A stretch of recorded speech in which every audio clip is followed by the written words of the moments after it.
ইতিহাসের সবচেয়ে পুরাতন একটি চা বাগান এবং বিশেষ করে ভারতীয় উপমহাদেশের সবচেয়ে পুরাতন এবং প্রথম চা বাগান সিলেটের মালনীছড়া চা বাগান। আজকের এই ভিডিওতে আমি আপনাদেরকে মালনীছড়া চা বাগানের প্রাকৃতিক সৌন্দর্য যেতে যেতে দেখাবো। আশা করি পুরো ভিডিওটি আপনারা শেষ পর্যন্ত দেখবেন।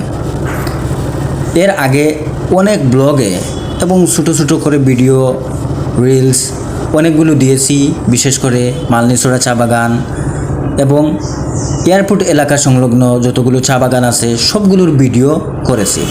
এবং বিশেষ করে এই মালনীছড়া চা বাগানের ইতিহাস, কিভাবে সিলেটে এটার প্রচলন হলো প্রথম এবং কারা এটা প্রতিষ্ঠা করেছিল, সব কিছু তুলে ধরেছি। এটা একটা বিশাল একটা চা বাগান। দেখুন, সামনে দেখা যাচ্ছে মালনীছড়া